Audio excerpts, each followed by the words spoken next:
When it comes to wrist locks, they're bullshit. Okay, there's a time and a place for them, and that time and a place that I've found over the years is actually in BJJ. And the reason why I like it in BJJ is because it's against a fully resisting opponent. That's the thing that changes when somebody's grabbed me. If they fully resist, and if I don't have years of training on how to manipulate their energy to make it work, then you're gonna get stuck learning shit that doesn't work, and your face is gonna get smashed in, and you're gonna have a bad day. Okay, so first technique I use, power finger. I'm putting energy into him, pushing him away, hoping his energy moves that way. I'm also picking up my 1/4-inch lock on the pinky side. I come underneath.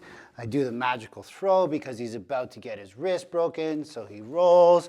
I turn it over into a wrist flex. I smash his face, and I'm good. If I'm bigger and stronger and more skilled, it works great. That's not self-defense. So all of a sudden, if I go here and I try this technique and he's bigger and stronger, actually I'm bigger and stronger, watch what happens. Resist fully. It doesn't work anymore, guys, right? So it's like, okay, and everyone's gonna be like, well, come on, you gotta apply that technique better. You gotta do this. Yes, you're right. I can try and muscle it, I can do it. But my self-defense training is kicking in. I have 2 hands on one of his hands. Does he have a knife? Does he have a gun? Does he have a fist? That's what I should be worried about. There is no threat with this right now. If he pulls me hard with it, I need to have good footwork. I need to have my stances behind me. I don't need to have my wrist lock. That's what's gonna probably get me in trouble.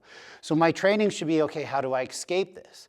So very similar technique, but now I'm thinking escape. I drop my elbow down. I drive it with my legs up. Full resistance, please.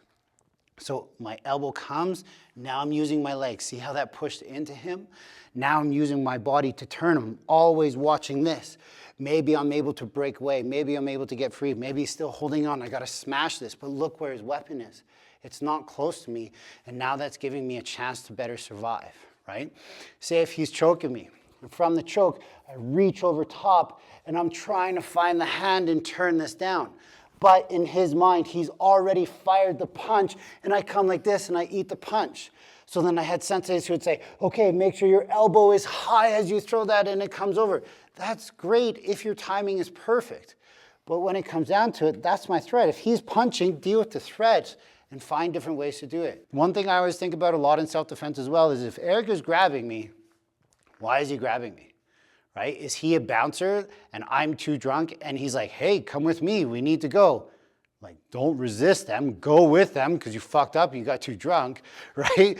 But from here, can you still train like maybe a quick escape and get away? Like, whoa, what are you doing? Grab me, man. That's a little bit more safe to me than trying to do any fancy technique that requires 2 hands on one to manipulate. That requires speed and precision. What's the first thing that goes out the window when you're under stress? Fine motor skills.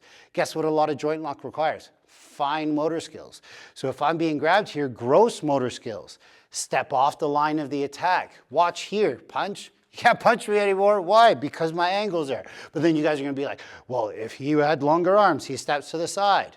He steps to the side. I go to punch. Boom, I can hit him there. Well, he better escape out of that quick. Like, there's always gonna be a what if. There's always gonna be a scenario that says this is the perfect technique for this. What I'm trying to get through to you guys online is it's a self-defense mindset.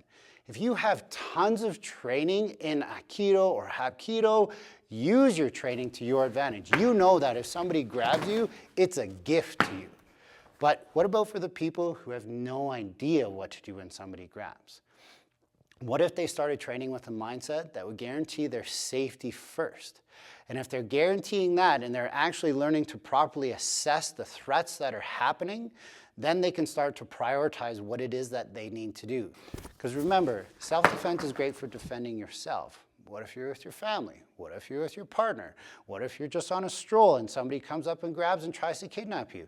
There's so many what ifs. Well, for me, I'm always trying to prioritize my safety first because I take the rules of first aid. I have to make sure, like on a plane, who do you put the mask on first? Yourself, and then the people. Because if you're passed out, you're not gonna be able to help your kids out. So it's the same idea here. If I'm getting to safety first, or if I'm escaping the grab, now I'm starting to think with a self-defense mindset, and now I'm starting to get what I really want, which is home safe. Train hard, but train smart.